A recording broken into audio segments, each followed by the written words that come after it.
town where he saw 10 lepers. Lepers are people who are sick. Their sickness causes them to get terrible sores all over their bodies. Doctors could not help the lepers. People were afraid to go near them. They did not want to get sick too. The lepers asked Jesus to heal them. They knew he could make their sores go away. Jesus wanted them to be well. He told them to go and show themselves to the priests. On their way to the priests, the 10 lepers were healed. Their sores were gone. One of the lepers knew that Jesus had healed them. He went back to thank him. Jesus asked where the other 9 lepers were. They had not come back. Jesus told the leper who had thanked him that the leper's faith had made him well.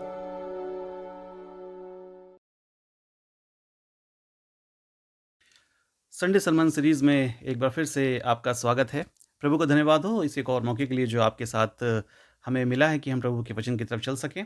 जैसा कि आप clipping में देख चुके हैं कि आज का जो विषय है वो हमें मिलता है संत लूका रचित सुसमाचार उसका अध्याय 17 और पद संख्या 11 से लेके 18 तक।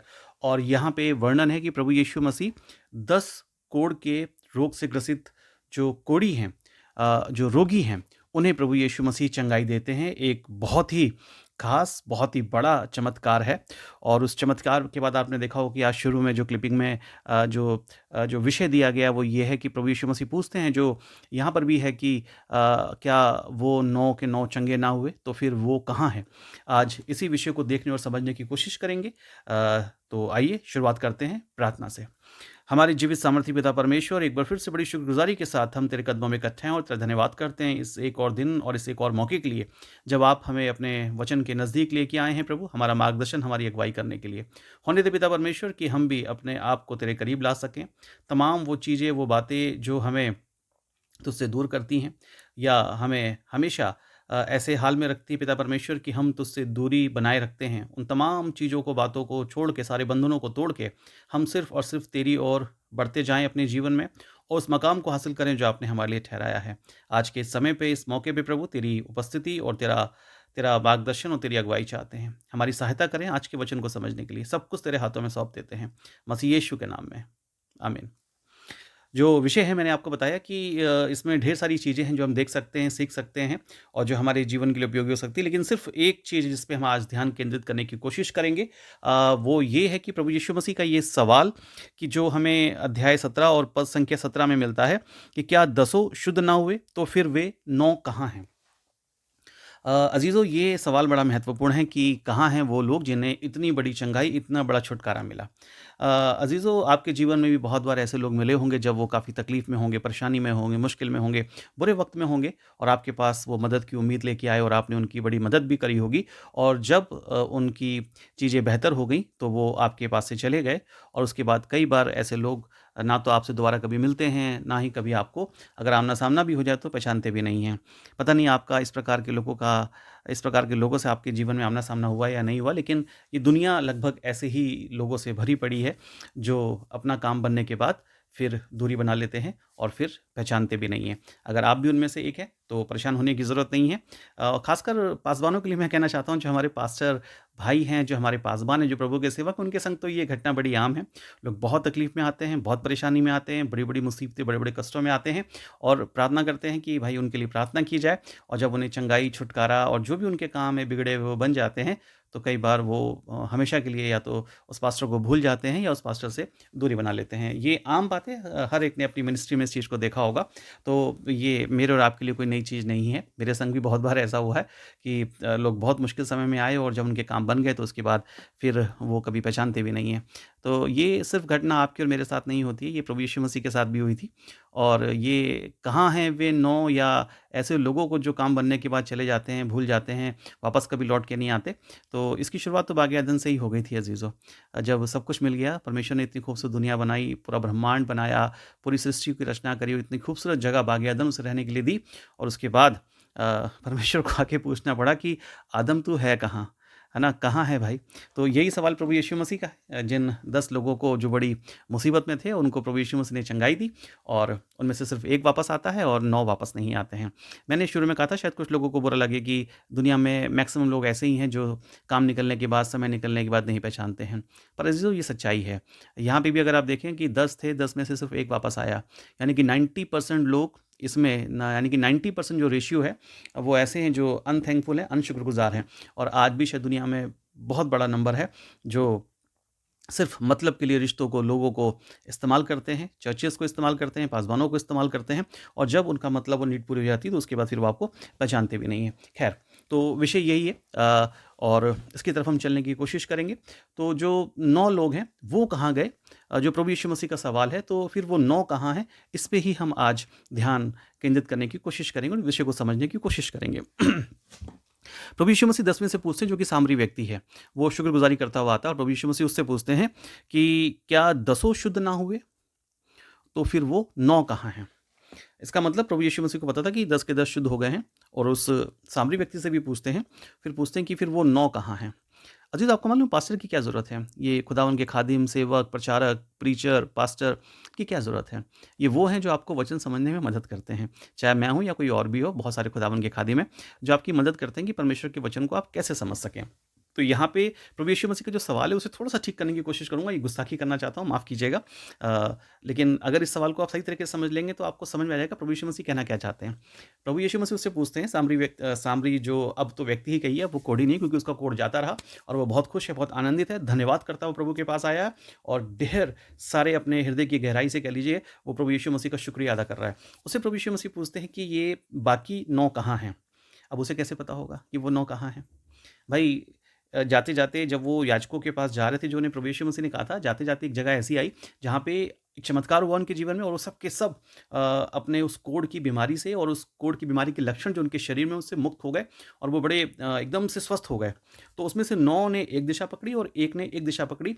एक दिशा वो जो प्रभु यीशु मसीह की तरफ आती थी, एक दिशा जो पता नहीं कहाँ गए, वही ढूँढने की कोशिश करूँगा आपके साथ मैं भी कि आखिर वो 9 कहाँ गए। तो प्रभु यीशु मसीह ये जानना नहीं चाह रहे हैं कि वो कहाँ हैं। ठीक है? अगर सवाल को सही तरीके से समझने की कोशिश करें, अगर विषय को समझना चाहते हैं, इस घटना को समझना चाहते हैं, तो सवाल को थोड़ा-सा बदलना पड़ेगा। प्रभु यीशु मसीह का सवाल शायद ये है कि वो 9 क्यों नहीं आए? है ना? तो अगर आप इस सवाल को लेके चलेंगे, तो शायद ज़्यादा अच्छा आएगा क्योंकि कहाँ है वो तो उस सामरी व्यक्ति को भी नहीं पता होगा कि कहाँ है, क्योंकि वो तो प्रभु यीशु मसीह के पास आ गया। उसे क्या पता कहाँ गए, कहाँ नहीं गए, क्या करा, क्या नहीं करा और सब अलग-अलग तितर-बितर हो गए होंगे। तो सवाल ये है कि वो वापस क्यों नहीं आए? अज़ीज़ों आपको क्या लगता है? क्यों वापस नहीं आए वो लोग? क्या वजह थी? आज इन्हीं कारणों को जानने की कोशिश करते हैं। सबसे पहले तो सवाल ये उठता है कि क्या वो चंगे नहीं हुए, इसलिए वापस नहीं आए? उन्होंने कहा जब चंगे ही नहीं हुए, जाना क्या? जैसे लोग किसी डॉक्टर से इलाज करवाते हैं, अगर फ़ायदा नहीं होता है, तो फिर वो डॉक्टर के पास नहीं जाते हैं, है ना? तो कई बार तो ऐसा भी होता है कि शायद फ़ायदा नहीं हुआ इसलिए नहीं आए। तो आपको क्या लगता है, क्या उन्हें चंगाई नहीं मिली थी 9 लोगों को और इसलिए वो नहीं आए? नहीं अज़ीज़ों, उन्हें चंगाई मिली थी। अगर नहीं मिली होती तो शिकायत करने ज़रूर आते। कि ये तो चंगा हो गया एक, ये तो बिल्कुल अच्छा हो गया, तो हम क्यों नहीं हुए? ठीक है? तो वो उलाहना देने, तंग मतलब क्वेश्चन पूछने ज़रूर आते हैं। आप देखिए आप लोगों के जीवन में अच्छे काम करिए, कोई आपको दोबारा याद नहीं करेगा। लेकिन अगर आपने गलती से कोई गलत सलाह या गलत काम उनके जीवन में आपकी वजह से हो गया, तो फिर वो जीवन भर आपके विरोधी हैं। ख़ासकर जब आप किसी के लिए रिश्ता बताते हैं। अगर रिश्ता अच्छा है, मैच अच्छा है, दोनों सुखी हैं, खुश हैं, तो कभी आपको याद नहीं करेंगे। लेकिन अगर गलती से कुछ ऐसा हुआ कि बाद में शादी में कोई प्रॉब्लम आ रही है, तो ज़िंदगी भर जिस बंदे ने रिश्ता बताया था, जिस बंदे ने शादी करवाई थी, समझ लीजिए वो उनकी ज़िंदगी भर बद्दुआओं का हकदार बन जाता है। तो ऐसा नहीं कि उन्हें चंगाई नहीं मिली थी, चंगाई अवश्य मिली होगी। अगर नहीं मिली होती तो शिकायत करने ज़रूर वापस आते, क्योंकि एक को मिल गई थी। तो इसलिए ऐसा तो नहीं है कि चंगे नहीं हुए थे, चंगे तो हो गए थे। फिर क्यों नहीं आए? इसमें ऐसा भी लग रहा है कि जब वो थैंक्सगिविंग कर रहा है, प्रभु यीशु मसीह को धन्यवाद दे रहा है, बड़ा झुक के प्रणाम कर रहा है और अपने हृदय की गहराई से धन्यवाद कर रहा है, तो क्या प्रभु यीशु मसीह के हृदय में ये ख्वाहिश थी कि वो धन्यवाद चाहते थे? पढ़कर तो ऐसा ही लगता है कि शायद प्रभु यीशु मसीह की ख्वाहिश थी कि वो वापस आएँ, उसका धन्यवाद करें। नहीं अज़ीज़ों, प्रभु यीशु मसीह की ये ख्वाहिश बिल्कुल नहीं थी कि वो शुक्रिया अदा करने के लिए वापस आएँ, है ना? और इस बंदे को भी, जो सामरी व्यक्ति, उसको भी प्रभु यीशु मसीह ने नहीं कहा था कि वापस आना और फिर मुझे थैंक यू बोलना। बिल्कुल नहीं। वो तो उसकी खुद की दिल की ख्वाहिश थी, कह लिए उसका जो सिर्फ़ शरीर का ही जो चंगाई का जो परिवर्तन हुआ, सिर्फ़ वही नहीं हुआ। उसकी आत्मा, उसके हृदय, उसके मन में भी एक परिवर्तन हुआ और उसके हृदय ने उसे कायल करा कि नहीं, जिस व्यक्ति की वज़ह से ये सब कुछ हुआ है, उसके पास जाकर उसको थैंक यू बोलना बहुत ज़रूरी है और वो कोई ख़ास व्यक्ति है, वो कोई साधारण व्यक्ति नहीं है। तो इसलिए वो आए। प्रभु यीशु मसीह नहीं चाहते थे कि आके वो शुक्रिया अदा करें। लेकिन हाँ, प्रभु यीशु मसीह शायद इसलिए चाहते थे कि खुशी होती है, अगर आपकी वजह से किसी के जीवन में कुछ अच्छा हो जाए, कोई अपनी बीमारी से छूट जाए, किसी परेशानी से छूट जाए, किसी कर्ज़ से छूट जाए, किसी नशे की आदत से छूट जाए, तो अगर वो आपको आके बताता है कि साहब आपकी बात सुन के, आपकी बात मान के, आपका संदेश सुन के, आपका गाया हुआ गीत सुन के मैं अपनी इस तकलीफ़, इस बीमारी, इस बुरी आदत से छूट गया हूँ, तो खुशी होती है। इसलिए नहीं कि वो थैंक यू करने आता है। तो प्रभु यीशु मसीह के अंदर ऐसा नहीं था कि वो थैंक यू चाहते थे, इसलिए वो पूछ रहे हैं कि वो नौ कहाँ है? इसलिए कि उन्हें खुशी होती है कि जो लोग इतनी तकलीफ और कष्ट और परेशानी में थे, अब वो उन श्रापों से मुक्त हो गए हैं, तो प्रभु को देख के अच्छा लगता और ईश्वर और परमेश्वर और प्रभु यीशु मसीह को खुशी होती है कि उनके लोग स्वस्थ, भले, चंगे और अच्छे रहें। परमेश्वर कभी भी हमें दुख, तकलीफ़ों, परेशानियों में देखना नहीं चाहता है। वो चाहता है कि उसके लोग अच्छे हों, स्वस्थ हों और जब हम ऐसे होते हैं तो उसे खुशी और आनंद होता है। क्योंकि वो हमारा पिता है। फिर क्या कारण होगा अज़ीज़ों कि चंगे भी हो गए थे। प्रभु यीशु मसीह शुक्रिया भी नहीं चाहते थे। फिर क्या रीज़न होगा? कुछ लोगों को लगता है कि शायद हो सकता है प्रभु यीशु मसीह ने कहा था कि जाके अपने आप को याजकों को दिखाओ। यानी कि जो उस ज़माने के प्रीस्ट हैं, जो पासबान या पास्टर कह लीजिए आप उस ज़माने के, उनके पास जाओ, उनको दिखाओ। तो उन्हें लगा हो कि प्रभु यीशु मसीह का आदेश है, चलो सबसे पहले हम याजकों के पास चलते हैं। ये आदेश तो प्रभु यीशु मसीह ने इस सामरी व्यक्ति को भी दिया था। ये तो वापस आ गया, ये आगे नहीं गया, इसे जाना चाहिए था याजकों के पास। जा तो वास्तव में ये याजकों के पास ही रहे थे, लेकिन जब चंगाई मिली तो ये वापस आ गया और वो कहाँ गए पता नहीं। हो सकता है कि याजकों के पास गए हों, मैं इसका इनकार नहीं कर रहा हूँ क्योंकि ठीक-ठीक तो मुझे भी नहीं पता। लेकिन अज़ीज़ों वो याजकों के पास भी नहीं गए होंगे। जिस व्यक्ति के द्वारा उनके जीवन में इतनी बड़ी चंगाई, इतना बड़ा छुटकारा आ गया, जब वो उस व्यक्ति के शुक्रगुज़ार नहीं तो फिर उनके पास भी क्यों जाएँगे? और मैं आपको बताना चाहता हूँ कि प्रभु यीशु मसीह की छुटकारा और चंगाई और जब उन्हें ये फ़ायदा हुआ होगा कि उनकी कोढ़ की बीमारी उनके शरीर से जाती रही होगी, तो अज़ीज़ों जैसे नामान कोढ़ी का शरीर आप जानते हैं कि बिल्कुल बच्चों के समान हो गया था। तो वैसे मेरा ये विश्वास है कि इन 9 कोढ़ियों का शरीर और ये सामरी व्यक्ति का शरीर भी बिल्कुल ऐसा हो गया होगा, एकदम सॉफ्ट ग्लोइंग स्किन, बिल्कुल एक न्यू बॉर्न बेबी की तरह या बच्चों की तरह उसकी जो स्किन है वो हो गई होगी। तो शायद अब किसी सर्टिफ़िकेशन की, अब किसी चीज़ को प्रमाणित करवाने की भी ज़रूरत नहीं थी क्योंकि अब तो उनका पूरा शरीर ही इतना खूबसूरत होगा कि जिसे देख के कोई नहीं कह सकता कि कभी कोढ़ी थे। तो अज़ीज़ों ये जो 9 अन्य व्यक्ति थे जो स्वस्थ हुए थे कोढ़ की बीमारी से, वो याजकों के पास भी नहीं गए होंगे। कुछ लोग ये भी कहते हैं कि शायद इतनी खुशी हुई जब उन्हें देखा कि वो इतनी बड़ी बीमारी से चंगे हो गए हैं, तो उन्हें लगा कि चलो वापस अपने घर, अपने परिवार, अपने समाज, अपनी दुनिया में वापस चलते हैं और सबसे पहले वहाँ चलते हैं और यही शायद उन्होंने किया होगा और शायद बहुत हद तक संभावना है कि ऐसा ही हुआ होगा। लेकिन अज़ीज़ ये बड़ी हैरानी वाली बात नहीं है, ये बड़ी अद्भुत चीज़ नहीं है कि जिस समाज ने आपको धिक्कार दिया था, जिस परिवार ने आपको इस बीमारी से लड़ने और मरने के लिए अकेला छोड़ दिया था, कोई आपके साथ नहीं था, आपका शरीर पल-पल आपका साथ छोड़ रहा था। कोढ़ की बीमारी उस ज़माने की एक बहुत बड़ी त्रासदी थी। पाप की वजह से भी मानी जाती थी और आज भी कोढ़ एक बहुत भयानक बीमारी है। ये जो आप मेरी फिंगर्स देख रहे हैं, ये उनके हाथ इस तरह से हो गए होंगे। नाक की यहाँ से गलना शुरू हो जाता है, लिप्स गलना शुरू हो जाते हैं, आइज़ गलना शुरू हो जाती हैं, बॉडी अपने आप धीरे-धीरे मेल्ट होने लगती है, जो बैक्टीरिया है वो आपके ही शरीर को खाने लगता है, जगह-जगह से खून बहने लगता है, आपकी आवाज़ खराब हो जाती है और आप अपने शरीर को जीते जी आप उसे ख़त्म होता हुआ, मरता हुआ रोज़-रोज़ इस तरह से ख़त्म होता हुआ देख सकते हैं। और अज़ीज़ों ये कुष्ठ रोग इतनी बड़ी बीमारी थी कि ये मौत का दूसरा नाम था। उसका कोई ट्रीटमेंट नहीं था। कुष्ठ रोग हो जाने का मतलब अब आपको मरने के लिए छोड़ दिया गया है। सिर्फ़ अपनी मौत का इंतज़ार करिए, आपकी मौत निश्चित है और अब आपको कोई नहीं बचा सकता, कोई नहीं छुड़ा सकता। और यही वजह थी कि जब ये आए थे तो उन्होंने ये नहीं बोला था कि हमें कोढ़ से चंगा कर दे।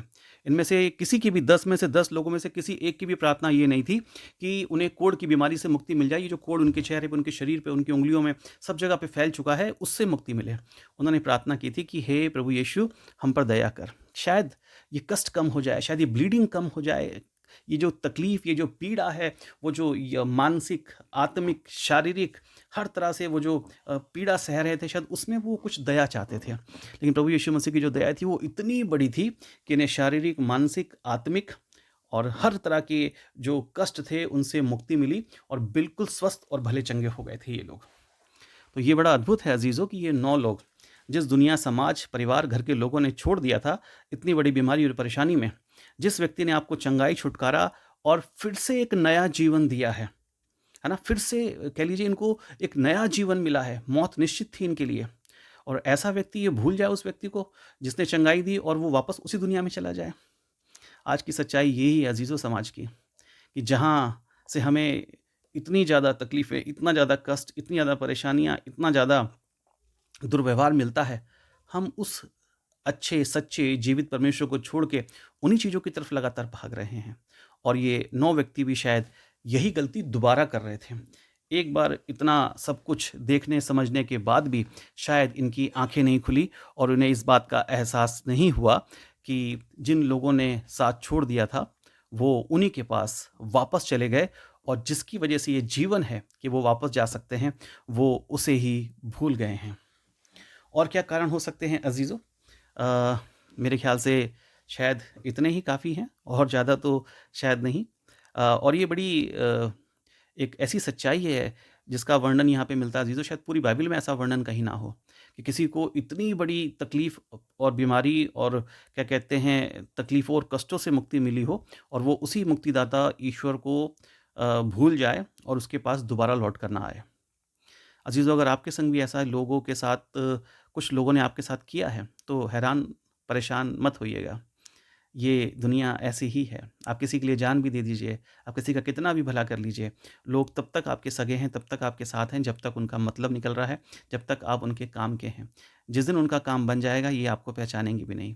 इसलिए ये जो सवाल है प्रभु यीशु मसीह का कि वो 9 कहाँ हैं? तो प्रभु यीशु मसीह को तो पता होगा कहाँ हैं, ठीक है? लेकिन फिर भी वो चाहते थे कि कम से कम वो आते तो मिलते, देखते तो अच्छा तो लगता। लेकिन ये उन स्वार्थी और लालची कह लीजिए लोगों में है जो अपना मतलब और स्वार्थ निकलने के बाद किसी को नहीं पहचानते। अगर आपका सामना भी जीवन में ऐसे लोगों से हुआ तो उन्हें जाने दीजिए, बेहतर है कि वो आपके जीवन से चले जाएँ। एक बार ही आपको धोखा मिला है, ये अच्छी बात है, बार-बार धोखा खाना ये उचित नहीं है। अब अज़ीज़ों सवाल ये उठता है कि क्या ये आज का जो सारा वर्णन है ये 9 कहाँ हैं? सिर्फ़ इन्हीं 9 व्यक्तियों पे लागू होता है? नहीं अज़ीज़ों, ये इससे कहीं बढ़कर है। प्रभु यीशु मसीह की तलाश जो बाग एदन में शुरू हुई थी परमेश्वर की, आदम तू कहाँ है? प्रभु यीशु मसीह की ये तलाश कि वो 9 कहाँ हैं? आज भी ये तलाश जारी है। मुझे और आपको प्रभु यीशु मसीह ने परमेश्वर ने ढेर सारी आशीषें दी हैं। इतना कुछ मिला है, इतना कुछ पाया है, लेकिन हम अपने जीवन में शुक्रगुज़ार नहीं हैं। हम उसी परमेश्वर से दूर हो जाते हैं, उसी प्रभु यीशु मसीह को भूल जाते हैं जिसकी वजह से हमारे जीवन में सारी आशीषें हैं। हम क्या थे और आज क्या हैं, ये डिफरेंसेस अगर हम समझ लें तो शायद हमारी प्रार्थना में शुक्रगुज़ारी ज़्यादा होगी, माँगना कम होगा। अज़ीज़ों, प्रभु यीशु मसीह की ये आवाज़ खाली उन लोगों के लिए नहीं थी कि वो 9 कहाँ, ये आवाज़ आज आपके लिए है और ये आवाज़ आज मेरे लिए कि हेनरी तू कहाँ है? क्या मेरा जीवन शुक्रगुज़ारी वाला जीवन है? क्या मुझे पता है कि आज जो मैं स्वस्थ, भला, चंगा और बहुत आशीषों से भरा हुआ जीवन जी रहा हूँ, वो सिर्फ़ और सिर्फ़ हमारे प्रभु यीशु मसीह की वजह से है? तो क्या मैं शुक्रगुज़ार हूँ? क्या मेरा रिश्ता परमेश्वर के साथ है? क्या मैं अपने दिल से, अपने जीवन से, अपनी बातों से, अपने कामों से, अपने व्यवहार से उस शुक्रगुज़ारी को प्रकट करता हूँ? फिर प्रभु यीशु मसीह ने ये भी कहा था कि जाके याजकों को दिखाओ, है ना? सिर्फ़ इसलिए नहीं कि वहाँ से आप सर्टिफ़िकेट ले सकें। शायद इसलिए कि आप जो परमेश्वर का मंदिर है, परमेश्वर का भवन है, उससे जुड़े रह सकें। परमेश्वर के शुक्रगुज़ार होना बहुत ज़रूरी है। अगर आपके जीवन में कुछ काम हुआ है, प्रभु ने अगर आपको बचाया है, छुड़ाया है, आपके साथ प्रभु हमेशा बना रहा है, तो हमेशा उसके शुक्रगुज़ार रहिए। सेकंड चीज़, परमेश्वर के भवन से, परमेश्वर के मंदिर से जुड़े रहिए। परमेश्वर का भवन या परमेश्वर का मंदिर एक सर्टिफ़िकेट देने वाला सेंटर नहीं है, जहाँ आप पहली बार जाएँ तो आपको बैप्टिज़्म का सर्टिफ़िकेट मिल जाए, जहाँ आप दूसरी बार जाएँ तो आपको मैरिज का सर्टिफ़िकेट मिल जाए, जहाँ आप फिर जाएँ शादी से पहले तो आपको कन्फर्मेशन का सर्टिफ़िकेट मिल जाए या फिर एक दिन जब आप इस दुनिया से जाएँ तो आपको वहाँ से डेथ सर्टिफ़िकेट मिल जाए। चर्च एक सर्टिफ़िकेशन देने वाला जगह नहीं है। अज़ीज़ों, ये वो जगह है जहाँ परमेश्वर की उपस्थिति है, जहाँ परमेश्वर के साथ मेरी और आपकी संगति होती है। तो इन इस दृष्टांत के माध्यम से, इस घटना के माध्यम से हम यही सीख सकते हैं अज़ीज़ों कि प्रभु यीशु मसीह ने आपके और मेरे जीवन में भी बहुत सारे अद्भुत और ढेर सारे काम किए हैं, ढेर सारी आशीषें दी हैं। क्या मैं और आप अपने जीवन में शुक्रगुज़ार हैं? अगर शुक्रगुज़ार हैं तो क्या मेरे जीवन, मेरे व्यवहार से बातें प्रकट होती हैं? और सेकंड चीज़ अगर ये है तो परमेश्वर से जुड़े रहें, परमेश्वर के लोगों से जुड़े रहें, परमेश्वर के भवन से जुड़े रहें। यकीन मानिए कि आपकी आशीषें और बढ़ जाएँगी। ये जो 10वां सामरी व्यक्ति वापस आया था, उन्होंने सिर्फ़ शारीरिक चंगाई हासिल करी थी। इस व्यक्ति ने आत्मिक छुटकारा और चंगाई भी हासिल करी है। जितनी बार आप प्रभु के पास आएँगे, उतनी बार आप अपने जीवन में आशीषों को लेके जाएँगे। प्रभु से जुड़े रहिए। सिर्फ़ 1 या 2 आशीषें लेके ही अगर आप अलग हो गए, तो शायद मैं और आप इस दुनिया में सबसे ज़्यादा अभागे हैं और मैंने और आपने प्रभु से कुछ भी नहीं पाया। अगर चर्च में आप सिर्फ़ सर्टिफ़िकेट लेने के लिए जुड़े हुए हैं, तो शायद अफ़सोस की बात है। चर्च में जीवन मिलता है मेरे अज़ीज़ों। चर्च में परमेश्वर की आत्मा की उपस्थिति है, परमेश्वर की संगति में हम रहते हैं और इन सारी चीज़ों से बढ़ के जो आशीषें जो हमें मिलती हैं, उनका तो ज़िक्र भी नहीं किया जा सकता। उनके सामने ये सारी चीज़ें बहुत छोटी हैं। तो अज़ीज़ों, मैं आपसे फिर कहना चाहता हूँ, प्रभु यीशु मसीह का ये सवाल सिर्फ़ उन 9 कौड़ियों के लिए नहीं था, आज आपके और मेरे लिए है। कहाँ हैं आप? प्रभु आपको और मुझे आज भी ढूँढ रहा है। आय काश कि मैं और आप अपने जीवन में हमेशा शुक्रगुज़ार बने रहें। प्रभु से जुड़े रहिए, प्रभु में बने रहिए। अगली रविवार को फिर मिलेंगे एक नए विषय के साथ। तब तक अपना ध्यान रखिए। प्रभु आप सबको आशीष दे। जय